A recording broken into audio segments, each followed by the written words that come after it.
these guys. Now we got qualification out of the way. This friendly should be some sort of a justifier for them to show us what they are made of and to show us where we are as a national team going forward. So yeah, for Kwesi Sibo, I was impressed with what I saw, but then I would like to see more from him. Absolutely. Kwesi Sibo, the Osibo the Zara man. The Osibo the Zara man. Solid 9.5 over 10. Because he's solid. And see, again, the yellow card, after the yellow card, we saw the Caicedo in him. Because after the yellow card, the guy was playing like. About to some of the comparisons I have. No, it's not a comparison. It's like picking. No, he's always making Chelsea comparison. No, it's not a comparison. It's like picking to add up. It's called pick and add. Because the Caicedo in him. Because why? When Moises gets a yellow card, what does he do? We see a different beast. Yesterday, we saw a different baller. Now, Sibo was fantastic yesterday. He played more. He played better with the yellow card than when the yellow card had not been shown to him. And he had a better game than his first game. Now, he was dictating and controlling the tempo of the game for Ghana. His pass and move game. This was a proper deep line playmaker. And you see, we were blessed with one deep line playmaker in recent times. He was called Salas. After some few months, people were hyping him. I saw tweets. Salas to Arsenal. Salas to Chelsea. He's playing well. The new Jorginho. We didn't see Salas again. Whatever we will do for Sibo to be consistent and move Sibo from Ovie to Fulham or one of the big clubs in England. But the guy can't even get we will do it. He can't even get no, into you see, team, bro. The World Cup is a special tournament. Guys, relax for Ajo. Ajo is doing his thing. The World Cup is so special that once the scouts come and sit there and Lobotka needs to be replaced at Napoli, do you think Conte won't come for a deep line playmaker like Sibo? He will come for him. He's a deep line playmaker. He controls games. In Europe, people will need that profile. So this guy is smart. This guy is very intelligent. And he has sat down. He has committed to the Blasters. That's the way he was asked. Why is it that people come to the Blasters and they are scared to play and play well? So, no, for me, I don't care about the guys not being good. I will commit myself to the Ghana team and play so well. He was playing so well. He was all over the place. He made us see Partey relax and Partey enjoying the game. The reason Partey was so flexible was what Sibo was doing covering all the grounds at the deep line playmaking position. Now, there are types of that like in that system, he's number 6, but there are types. Our listeners, we have the traditional defensive midfielder who all he would do is just pass and pass to the 8, let the 8 do all the work, or pass to the wide areas. We also have the deep line playmaker who is solely responsible for when I give you the ball, I move and take the ball back. I try to find spaces where I can put the ball and like make the opponent useless. So he was exploiting spaces in the middle, made Partey go join what the double 10s, like a hybrid number 10. So the midfield was left for him. So he's not a defensive, he's not a traditional DM. He's a deep line playmaker who controls games. And I'm saying it is rare now in football. So what this guy was doing, getting all the applause at the stadium, it is not just like that. He's a proper player. And I'll start talking about him because what he's doing is easy for him. Either at Oviedo, either at Fulham, either at Basel, either at Napoli. Just scouting the guy right now, no, because I've seen 2 clubs that can come for him, so we have to call them. Hey. No, of course you think Napoli and Fulham. Easy. So after the World Cup, if he goes there and he does this, he's controlling our games. We might, if maybe let's say we go, win, draw, we are out. Okay, no problem. But he puts in good deep line playing performances. This guy will be out of Oviedo next season. Easy. Because he easy. I don't know. I don't think any Ghanaian has a problem with Sibo right now because the ball he's playing, it is nice. He's playing the way Antoniana was playing. Just that maybe now he's off the ball. Off the ball. He has to be more cautious off the ball. He's slow at paces. Like he has a slow pace, so he doesn't get to the ball early. That's where Partey was covering grounds for him. But off the ball with time, it will come. So Sibo is a proper midfielder. I mean, how many times do we see a guy just come in and slot in and play and complement our star boy Partey? Elisha also was not doing what we wanted him to do. And now we have backups even for Sibo and Partey. So now we're saying that we don't have good midfielder, but now we do. We have Sibo, we have Partey, we have Elisha Owusu, we have Yenchi. And we'll get more. because we have a pool that is crazy. We don't like midfielders, so they should start scouting better. We have to take 5 solid midfielders to the World Cup. 5 that can start at any given time. So Sibo for me yesterday, super game, man of the match. Charlie will keep on supporting the gentleman. Absolutely. Thomas Partey needs no introduction. No. Especially to Charlie, no. Let's Charlie Partey there. No. Look, Partey there. Hey, Kosi. General. See, before Partey I want to say a big shout out to one of Ayew and I, both of us, our mentors in this space. That's Mr. Collins Atapuku. Big Shout man. out to our Shout out to one of the bishop himself. Daddy. Happy belated birthday. Salute to Daddy. I wanted to wish him, but it was like 1 a.m. I got to my phone 1 a.m. and I saw that was, but like, yeah. Now he's a CEO. Hey, Charlie. Hey, CEO. Happy belated birthday. Belated happy birthday to you, Mr. Atapuku. Yeah, he once said something, I think some few years ago. That was the first time he watched Sadio Mane play. And he said, when you watch players play live, it's very, very different from what you see on the pitch. Absolutely. Yesterday, when I watched Thomas Partey play live, that was the first time I've ever watched Thomas Partey play live. Bro, I understood. See, there are levels to this thing. These professionals we see playing for the European teams and everything, see, they are so far gone. Bro, see, when you're watching football, the way someone touches the ball self will tell you what kind of player he is. The scanning he was doing and everything. See, I was just taking notice of the little details. So, like, the way he was scanning, and it's like he was on another stratosphere to the Comoros players. Who none of them could even get close to him. And you see, people will say, why am I speaking like this? Because he didn't score, he didn't assist, or he didn't do anything of that. Okay, he assisted Kudus goal. But it's not even about the assist. His midfield play, his general midfield play. It's like, and you see, the seat I had like an aerial view of the pitch. I had a very, very good view of the pitch. So Luis Enrique view. yeah, so you could see like his surroundings, things where the players could not see. You could see, but I was surprised that he was able to see the things I was seeing. And I don't know if I'm speaking like this because the first time I'm watching such a like someone like that play, but I was just impressed by how his performance yesterday. Like I can't even pinpoint certain like one thing he did in the game, but just watching him play yesterday gave me a different feeling about professionals. And like it took me immediately when I started watching, I think 30 minutes into the game, then I remembered Atapuku's quote. That's why I mentioned his name first. Like watching players play in real life is totally different from what you see on TV. You get to appreciate certain things you don't see on TV, and yeah, Thomas Partey made me appreciate a lot. Because yesterday he's a brilliant footballer. I was not happy. Why? Because I can't wait to watch this type of midfielders live in Europe while they walk up. I was watching what Partey was doing, and what this top ballers in midfield do was what he was doing. And it's, this is the Arsenal Partey. Yeah, I mean, even if you watch, so like I said, I've had the opportunity to watch a lot of games, plenty games. Take me. See, like Eli Kim said, sometimes if you watch these players play on, like, no offense to our very good pitch, but better pitches in some of those stadia, and you watch, I'm trying to choose my words properly just so I don't offend anybody. And you watch them play in functioning tactical systems. Yes, yeah. If I say functioning tactical systems, a system where you see that, listen, there's a plan, there's coordination, there's rhythm of the ball plan, and all of that. Yes, you would understand quality and why we have not been able to compete on the global stage for a very long time. Just to not catch you, but a friend of mine, he was in the hall he was in uni with us, and he left to Germany when we were in level 400. He said he went to watch his area. I think he was in one of the Bundesliga clubs.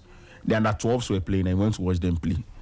Immediately he called us on video call, and he was like, "Hey, you better work up the nacho. You better work up the nacho." It was like what he saw that day. What he saw these kids were doing. See, we are so far behind. The Partey was doing something. He was just lobbing the ball like that. He just flicked the ball up, and the ball would. That's if we had. That's what you see. This is the Partey with issues. If we had like I said, a functional, tactical, mechanical system that will bring the best out of the. See, if anybody tells you we don't have quality in our team, Semenyo, what he does at Bournemouth is not by accident. Yeah, not at all. Abdul Fattah Ishaku, the player he has become, exactly, it's not an accident. Yeah, right. What even Kamaldeen is doing with Atalanta, It's not by accident. Anyway, there are things in my head that I want to say. Arsenal have kept party. Hey, I was yesterday. What I watched here. So if you take this party for example, and you put him in, let's say, a Spanish national team, right? He will slot in. He will slot in, and Zubimendi would be nowhere near that. You slot in perfect. If you put him, if you put him in even an English national team, he will probably do better than what Elliot Anderson is doing. Of course, you play alongside Declan Rice, and the team, and you make those teams better. We saw them playing for Arsenal, so that one is like you make those teams better, far better. You know, so it's. Like I said, a functioning tactical system. I mean, I've watched a lot of these games. I've had an opportunity to watch so many of these games. And that's when you understand that you see football is becoming more scientific than we see it. Yeah. It goes beyond you going out there and battering your opponent with pace and power. There's a lot more to it. There's a lot more to it. But anyway, like you said, Thomas Partey, no introduction. Yeah. No words. This is how his profiles, he starts playing you. Charlie, we are missing out. I'm tired of watching the team. Anyway, Jordan Ayew. The captain of the side. What was his tactical position yesterday? Was he playing on the left, on the right as a number 10? Was he a free role? What was he probably doing? the 9 and behind the Semenyo was playing the as double the 9. the double 10, part of the double 10s. You asked a question before the show started. You said, what needs to change in our team before the World Cup? Look, I'm the biggest fan of Jordan Ayew. I've supported him even days when the whole country was behind him. Was not behind him. I was not behind him, sorry. Was on his back. I supported him after the game against Cape Verde in the last AFCON, where everyone was calling him the flop of the match. Everyone was saying he was the worst player on the pitch. I said, no, he wasn't. He was actually the one who helped us with his experience in that game. And I got a lot of abuse for it. But watching the game yesterday and previous games we've had tells me two things. If Coach Otto Addo wants to play the same way he's playing now, then maybe Jordan Ayew should be given a different role in the team. If not, then something should change. Because, look, let's all agree, Jordan is at a point in his career where age has caught up with him. He's no longer the young player he used to be. But the same Jordan has carried us through these qualifiers. No. I'm getting to my point. So we cannot expect him to do certain things off the ball. And yesterday he was showing that he couldn't do it. Those extra runs, defensive ability. Because you see, there were times where the midfielders could get a ball. They were looking for an outlet or someone to make a run. Partey was pointing, wanting someone to make a run. Even our centre backs were looking for someone to make a run. You see Semenyo willing to make the run, but then Jordan wasn't. And this is not a criticism of Jordan Ayew, but all I'm saying is that if that is how Coach Otto Addo wants to play, having his front three or his wide men in the front three as runners and people who are going to attack the space and people who are going to be more direct and take on their fullbacks, then maybe Jordan Ayew is not the man for that role. He should be given a more central role where he just has to occupy the defenders. Maybe Semenyo. Yesterday, it got to a point I was just screaming to those around me. He should switch both Jordan and Semenyo because I felt Semenyo could have been better off in the wide areas. 100%. That's why he plays for Bournemouth. Exactly. And Jordan is even playing a central role for Leicester now. So I didn't understand for the life of me why he kept Semenyo in between those two centre backs who were just comfortable with dealing with him that way. I wanted him again 1v1 against their fullback, and that would have been that would have given Semenyo better opportunities. But then it didn't happen so much in the game, and that's my biggest shame of the day. And I felt if Otto Addo wants to play this way, then maybe he should rethink using Jordan in that role he's using him. Jordan more centrally would make sense than the role he's currently being used in. So Jordan Ayew, according to Elikem, should be in another role. But what role, apart from being a number 9? A false 9. Play him as a false 9. See, if you play Jordan as a false 9, where he has to drop deep, link up with the midfielders, and create opportunity. You see, when he drops deep, link up with the midfielders, he creates a space for Semenyo and Kudus to both run into. Because I personally am not a fan of Kudus playing centrally. Okay. I think he's better off on the wide areas. I agree with On you. the right. On the right, playing on the right. We need a When national he's number central, 10. Yeah. when he's central, that's where his weaknesses show a lot the because he passes doesn't know when to release the ball. So when he's and in the wide areas, it gives him little time to do those things. I agree with you. So yeah, if you push Kudus and Semenyo out wide, who are probably two of the best wingers in England right now, and then you make Jordan drop deep, it fixes the issue.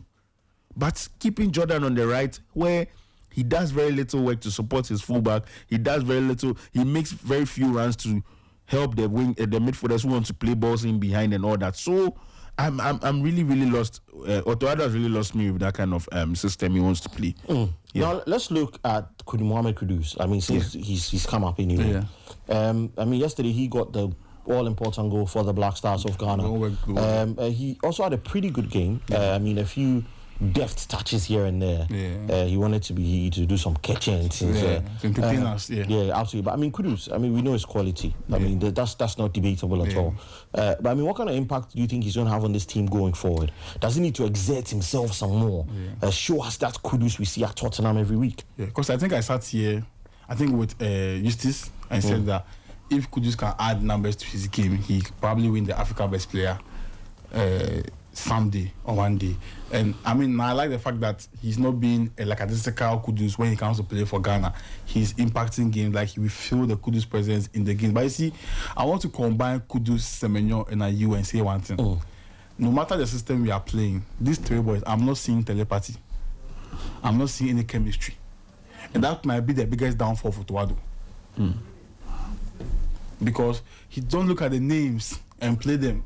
If you are playing a 4-2-3-1, hey, I almost mentioned Elvis formation. 4-3-2 push formation. 4-3-2 push. Big shout out to him, man. I really love that guy. I love that guy, actually. I was on the stream with him, and the guy is super creative and fun. Where is he? In Canada. Okay, 4-3-2 formation push. And 3-2. Blessings. But so you see, if you are playing a 4-2-3-1 formation and our third top is Kudus, Semenyo, and Ayew, there's no chemistry amongst them. Take back system, 3-4-2, there's no chemistry. And that's where coaching comes in. That's why you have to be even bold. Now, if Kamal Dean and Joseph Pinstall can come from the bench and get a natural connection and assist each other for a GA, then what are you trying to do? You can start like preparing them to as your Arsenal on the bench first, but work on a connection. Kudus, Ayew, Semenyo, there's nothing. But don't you think if Semenyo plays on the left and Kudus plays on the right? That's what I want to see. So formation-wise, there can be something. Arriving in the box late. But you see, Jordan Ayew, he's splitting. Only thing I'm concerned about is maybe Kudus would not do enough tracking back. Exactly. Semenyo might, not all game. Semenyo will. I mean, that guy has the energy. You see? Don't get me wrong, we need Jordan in the team. We need him. He's very... See, I've seen his leadership qualities come to the fore in the past games. So we need him in the team. But we have to find a different role for him to get the most out of him. And that's from the bench for me. Yes, if it comes to that, you see, that's the thing. There's nothing wrong with him starting from the bench. Yeah. You understand? There's nothing wrong. They don't even substitute him. He doesn't want to come out. That's pressing when he says that maybe. That's where the coach. That's where the coach comes in. That's where coaching comes in. So we need to find a situation because he cannot continue like this. Yeah.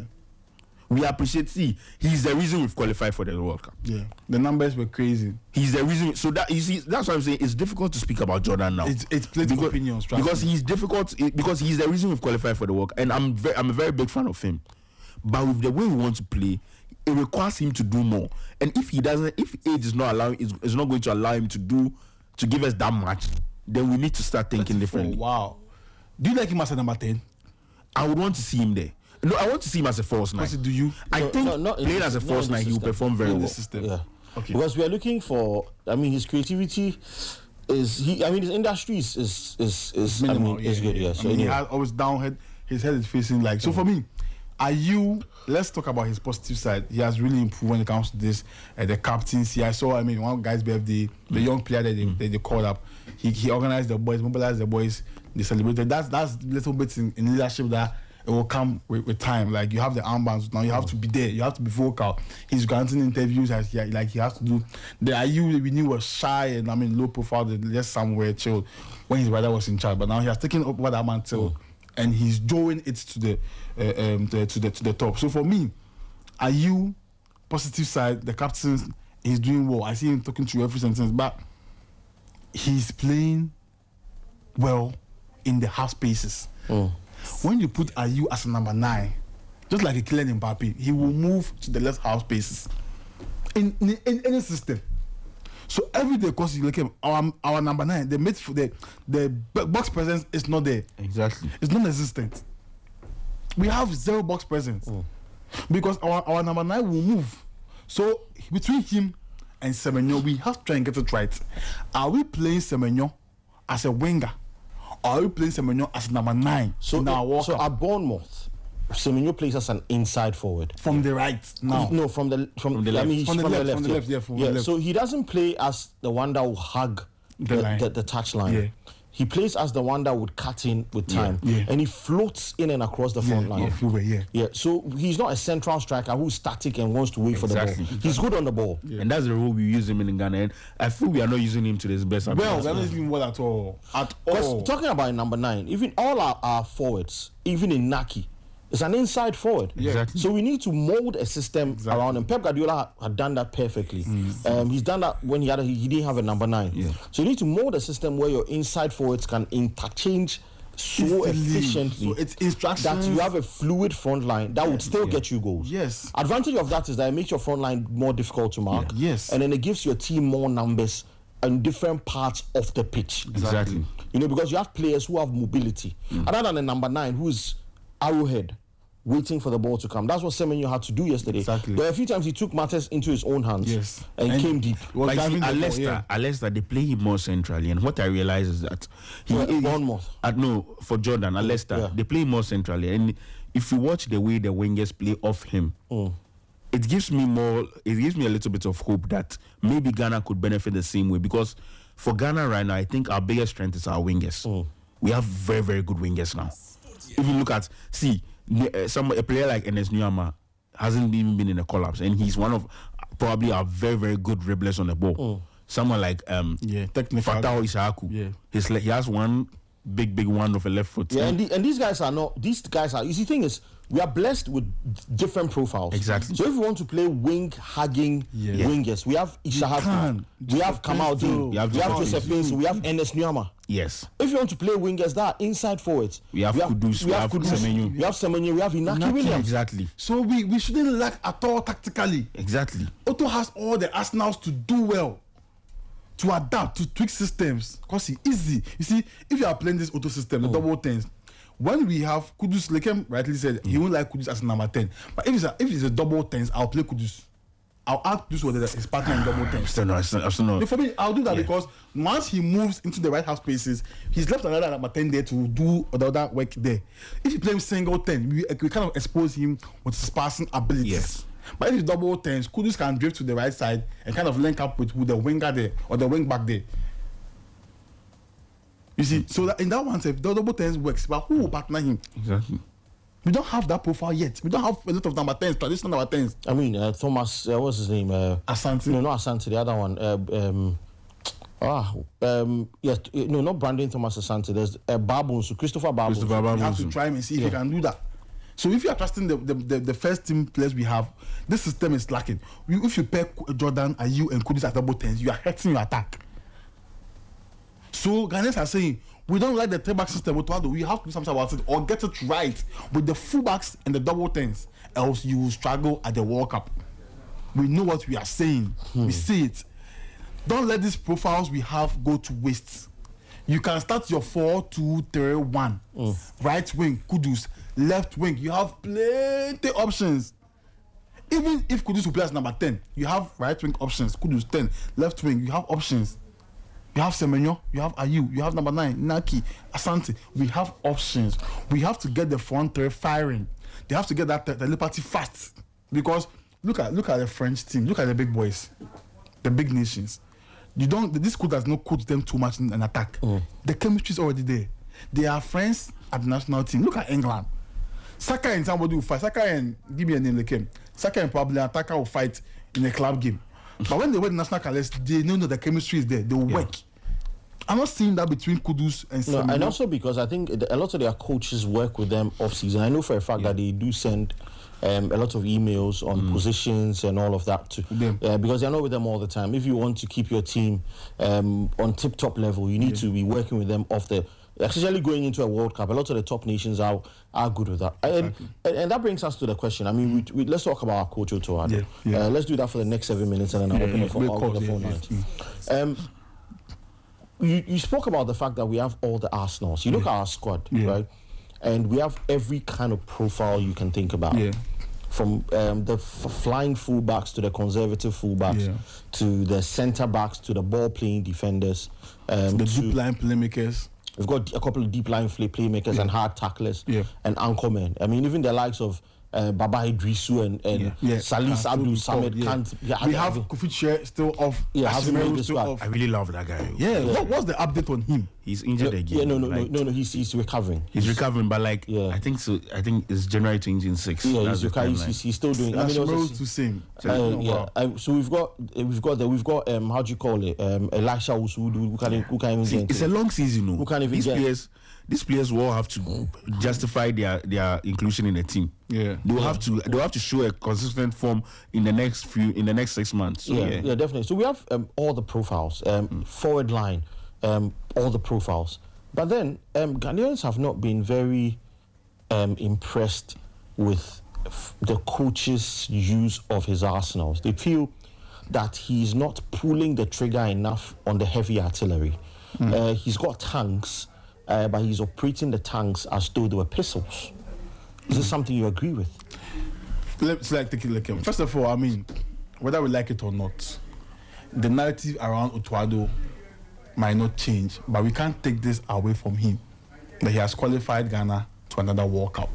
This is big on his CV. This is big for Ghanaians. Appreciate it, and that is all. He has done it. He saved us from a Dortmund job, took us to the World Cup. Qualified as basically Nigeria game. Remember? Right? Yeah. And now he has done it again with good numbers, good clean sheets, and good what have you. So he has done it. He is the coach. Now he's equally blessed with good technical team. Yeah. This that was at the press conference, and he was asked, how will you credit most of the success to the technical team? I mean, the white men, the set piece coach that we brought in for him. I'm like, they're a team. I mean, technically they're a team, so they do everything together. But he's the head. When things go south, we blame who? Him. Otto Addo. So he has qualified us. Let's give him his flowers.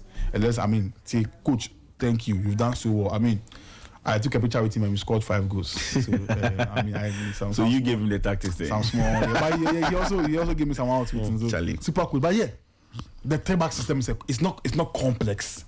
Because it's complex in 2 positions. The fullbacks and the double tens.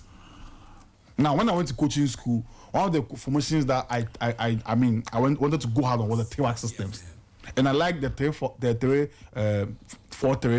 the 3-4-2-1, and the 3-5-2. But I fell in love with the 3-4-2-1, the double tens, because it gives you a lot of spaces naturally, and it's equally complex too. If you don't have the profiles to play this system, you are in trouble. Your fullback cannot do the work. Number 10 cannot do the work. You are in trouble. So Otto Addo, in our number 10s, we are having a problem there. Nobody can help Kudus there. Jordan is struggling. He's a number 9 or a false 9, like Leke mentioned. The fullbacks, Gideon Mensah can do something, fair enough. What about the right side? Can we? We don't have the profile for that. If we move to a 4-2-3-1, we are okay, depending on the instructions that you give them. Okay, Gideon Mensah, you are overlapping. When you overlap, it becomes a three-back system. Formations vary. Instructions are important. I repeat, formations vary. Instructions are important. Give me the instructions in a 4-3-3 formation. Give me the rules. Give me the rules. It should be different in the 4-2-3-1. Is something that our listeners should should take notice of. Formations. 2 teams can play the same formations, but different players can have different rules. Yeah, I mean, let me give you a big example. You watch the Chelsea Arsenal. You watch Chelsea and Arsenal, for example. Chelsea and Arsenal play the same type of a 4-3-3, the same formation, but different players have different rules. Declan Rice's rule is very, very different from Enzo Fernandez's rule. They all play as a number 8, but Declan Rice is very, very different from an Enzo Fernandez. So different formations No, same formations can have different players playing different roles. Yeah. So it's one thing we should always take notice of. Viewers, beg you. 4-2-3-1, 4-3-2. There's no difference. The difference is that the rules. Yeah, I think if you look, for example, if you look at the attackers, right? I mean the defenders. Starting from the defenders, we have, like I said, different types of fullbacks. So we have wing backs, we have inverted wing backs, we have regular fullbacks, centre backs as well. We've got ball playing defenders, we've got liberos, we have sweepers, we've got sweepers and all of that. Then in the midfield, we've got deep line playmakers, we've got box to box midfielders, we've got anchormen. We've got now. You have the Enganche and the Terry Quartista and all of that. They're playing the number 10. Then they've got the inside forward, the inverted winger, the defensive winger, and all of that. So there are different instructions based on the balance that a coach wants for their team as well. And that's where the variations come in. But then a lot of Ghanaians look at the players we have, and I mean, John Mahama today we spoke to said, listen, we have 33 million coaches. We should let them coach you. Yeah, we Ghanaians are. We have a lot of Ghanaians for that. But Ghanaians feel that they should get more from their national team. Yeah. For me, again. it's not really about tactics. Because I fail to believe someone who has had his training, his coaching, his football training as a footballer, and his coaching education in Germany will be lacking tactically. Otto Addo is not lacking tactically. For me, it is the lot of things outside the pitch where I see him lacking. I do not think he has a full grasp of this national team. And you see, to coach a national team as complex as the Ghana Black Stars, see, let nobody lie to you. The Ghana Black Stars job, it's not an easy job. It will expose you in different ways. And we have and you know, Otto Addo was not helped in the sense that we have a set of players, we have a generation of players who are not strong in character to withstand the pressure from Ghanaians. That is the truth. You see, it's something we ignore a lot. Back then in 2006, 2008, we had players who could withstand it. Muntari, Essien, Apia, they could take it. But to be fair, in 2006, right? Yeah. Muntari, Essien, Asamoah Gyan. Yes. Habib Mohammed, Sheila Eliasu, Hamidu Dramani, Alec. I mean, these players were not prima donnas at that time. Exactly. They were now coming into their prime. You see, but what helped them is what helped most of our team back then was that they grew from the youth ranks. So they had some one telepathy between them, and two, they could understand Ghanaians more. These guys, even if we take out the dual nationals, even those who are Ghanaian born and Ghanaian bred, most of them at the early age of maybe 15, 16, they got taken out of Ghana by academies. So they've not really had to experience the pressure from the Ghanaian fan base. And it gets to them in different ways. You see, that's one thing we ignore a lot. This pressure gets to them. They are not able to handle it. Even Thomas Partey at some point couldn't handle the captaincy, the pressure that came with the captaincy. It's the truth. Yeah. Look at Asamoah Gyan. Do you think he cared? He didn't care. Because he knew. He had got used to them. Essien, he had got used to them. Apia, he had got used to them. Muntari, he had got used to the fan base. He was known as the rebel, because he kept giving back and taking it on the chin. But one thing about those guys was that they never allowed the pressure to affect their performance on the pitch. They delivered for us. These guys do not have that character, so we needed a coach with the experience to manage them well. For me, that's why I feel Otto Addo falls short, because when the pressure gets to these guys, I don't think they believe the coach is the one to shoulder them and the one to carry them along. I do not think he has a full grasp of this team. And one major disappointment from Otto Addo is this: after he left Ghana, after he left the Ghana job, after the failure of the 2022 World Cup, he should have got a coaching job, a proper coaching job on the continent at least.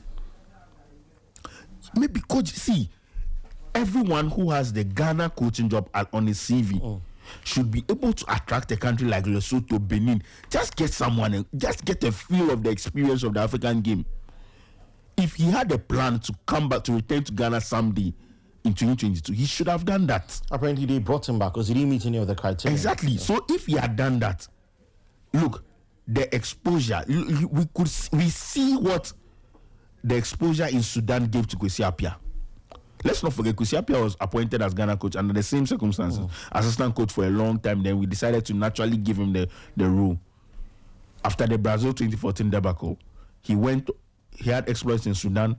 He coached a few teams, and then he got the experience. He came back, and we saw that even though I have a few issues with him in his second coming, it was generally better. Otto Addo should have done same, but he didn't. He went back to his role as a Manucho would like to say a trainer scout. Manucho would like to say a trainer scout in Dortmund. He went back to that role, and that for me was where he lost me. Because if you had plans to return to Ghana in that coaching job, you should have at least taken up a proper coaching job. Prepare for this role. Now he comes back and he's facing similar issues he cannot handle. So for me, it's not about tactical dream, because I do not believe someone who has had his coaching education in Germany should be lacking tactically.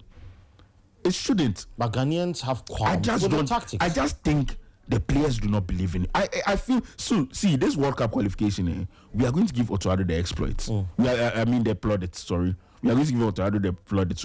But if you go into it, you are not going to speak much. Anyway, so before we open the phone lines, if the World Cup kicks off in June next year, whether the US for Ghana or Mexico or Canada, ceteris paribus, all other things being equal, barring any injuries or any drops in form or all of that, what would be your starting lineup, the King Ajo? A starting lineup. This is Ghana's first game of the.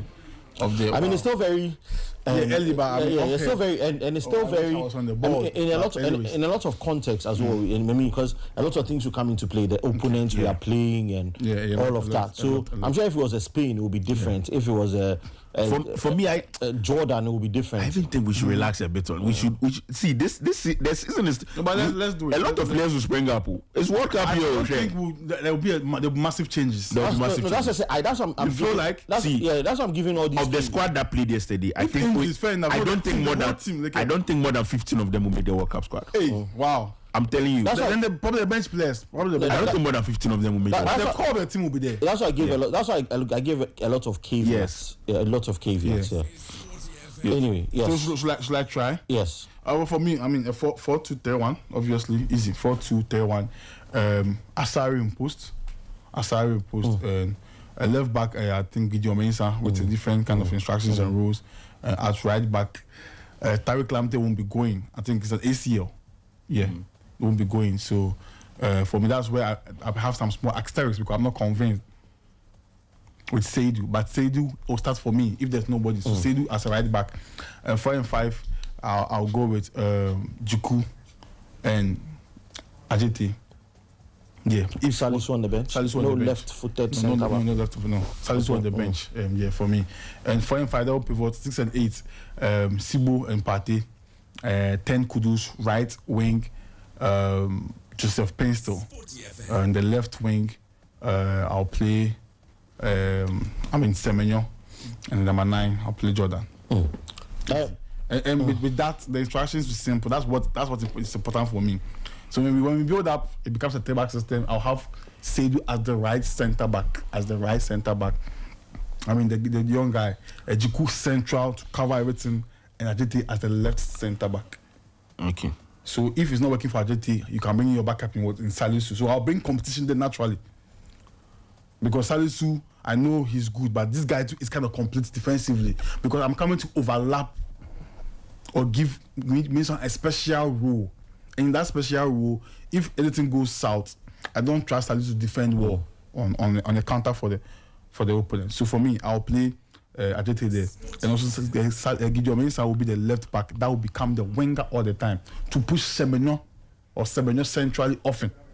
So when you're on the left, I'm demanding crosses from Gideon Mensah most of the time.